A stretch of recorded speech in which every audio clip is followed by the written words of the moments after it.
Some say a bad day of fishing is better than a good day at work. This is my psychiatrist right here. It straightens me right out no matter what happens. Retired after 50 years working as a custodian, David Day is making up for lost time, spending nearly every day of his retirement fishing on Lake Oroville. Although he's not fishing exactly where he thought he'd be, out on his boat. Down here on the marina fishing because there's no boat ramp. Boat ramp's way up there. By way up, he means way up. The marina now sits dozens of feet below the very bottom of a hundreds of feet long boat ramp.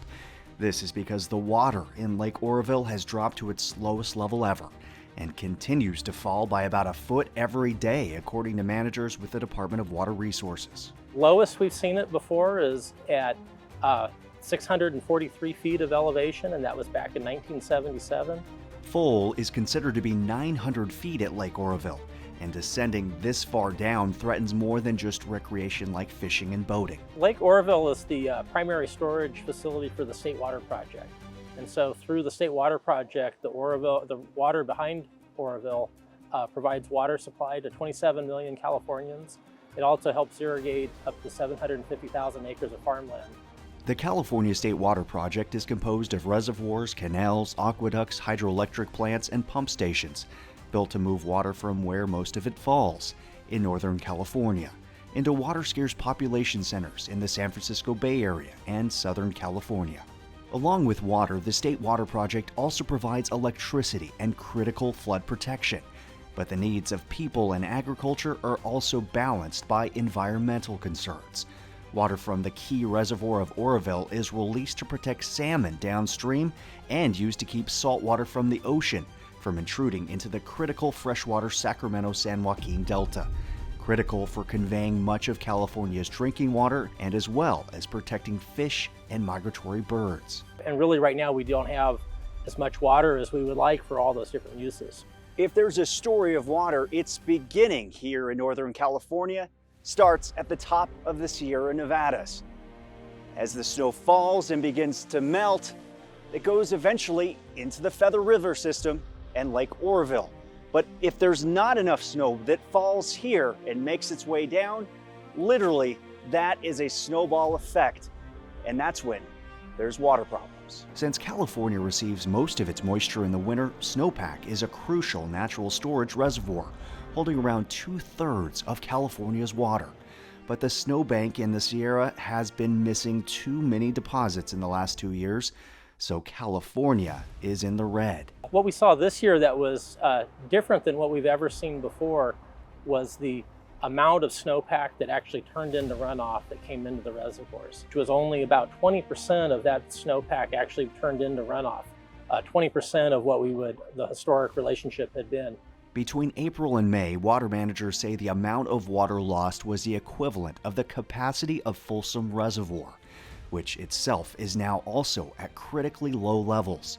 Water that scientists say either evaporated or was absorbed into parched river and creek beds. We have more evaporation of water. When we have more evaporation of water because of warmer temperatures, that means our soil dries out faster, our lakes and our reservoirs, even our snowpack, can't keep up with the amount of moisture the atmosphere is taking from the land. And unfortunately, dry begets dry. So once a drought begins, and you have warmer conditions because of climate change, you don't have a high likelihood of seeing more rain. That chance goes down because there's no moisture for the atmosphere to take from. This is where the water is supposed to end up, but the snowmelt even water managers expected just never made it here to Lake Oroville. And the impacts are wide-ranging, from as far away as Southern Californian water taps to grocery shelves across the country. Water finally reached the top of the emergency spillway and began spilling over. Videos like this showing the dramatic drain are going viral. It's how this full-time commercial airline pilot is now also a part-time professional YouTuber. Juan Brown provides regular updates that began when the reservoir was facing an entirely different crisis just 4 years ago. I just took a little GoPro camera, hung it outside the open window of the airplane, flew over Oroville years ago when the spillway failed, and then brought that footage home and did a brief talk over the top of that video explaining to folks what had happened at Oroville. And that video went viral. It was 500,000 views pretty quick, and thousands of comments and loads of questions, because nobody could seem to get the straight story as to what was going on at Oroville. In the winter of 2017, Lake Oroville had reached record high levels, threatening to overtop the dam, which could have caused a catastrophic failure and putting the lives of tens of thousands of people below the dam at risk. This led to a very chaotic and scary evacuation. People just wanted information. The extremes in weather California experiences aren't seen any more clearly than right here in Oroville. From floods to last year's North Complex fire, and of course, drought. That's exposing more than just the lake bed. First of all, we have to think about maybe changing the way we name these disasters. They're not natural anymore. The West has always been an arid, dry place. We always get wet years, we have dry years like any part on the planet. But what's making the current drought worse, without a doubt, is human-caused climate change.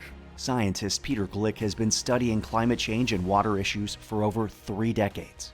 So one of the reasons why we need to be much more serious and aggressive about dealing with the drought now is that we don't know how long it's going to last. This is the second year of a drought, an extraordinarily severe drought. Next year could be dry, we don't know. We had the worst 5-year drought on record just a few years ago, followed, ironically enough, by literally the wettest year on record in 2017, another indication of how we're being whipsawed by these weather extremes. Next year could be dry, and we have to assume, it's safe to assume, it will be dry. This is where all the houseboats are getting pulled out. Look at that parking lot down below there. Houseboats in Oroville are being pulled out and dry docked as floatable space continues to shrink. And for the first time, water has dropped too low for hydroelectric power generation at the Edward Hyatt power plant, putting more pressure on a grid that's stretched thin, also helping to reinforce the crisis California is in. And when we don't have the hydropower, we burn more natural gas to make it up. And of course, that produces more greenhouse gases. It makes the climate problem worse. It produces all sorts of other pollution. It's more expensive than hydropower. It's just another one of these consequences of drought. Heartbreaking sometimes. That's your town burned up, or that's your reservoir that's got no water in it. That's your friend's farm that's not going to be able to produce like it was years before and has huge economic impacts. Yeah, it's tough. Water allocations to farmers that have rights dating back to over 100 years have already been cut, with more coming. Thousands of surface water rights holders could be affected, mostly agricultural users. Some could even be cut off completely until at least winter. Meanwhile, environmental allocations will remain the same. Fights in courtrooms will determine who will win between fish or farmers. We know we have to change the way we deal with water. And the good news is that there are solutions. We know that we can do a better job managing the water resources that we have.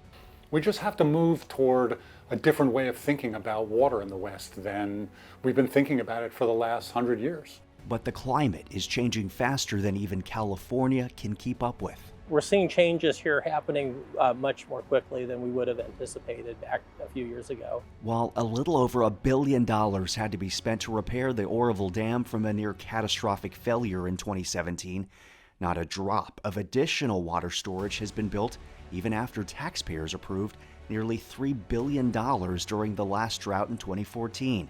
They're still in the design phase. Yeah, the politics have already driven many people out of California, and the wildfires may drive more folks out of California. A lot of us may become climate refugees, if you will. While experts say no one can accurately predict when this drought will end, meteorologists say warmer than average temperatures caused by climate change will likely lead to an unhealthy extreme swing back with an atmospheric river of moisture from across the Pacific Ocean, nicknamed the Pineapple Express, similar to what the state experienced in 2017. When it reaches that mountainous terrain in California, we get basically a squeezing out of that moisture, and all this rain comes down at once.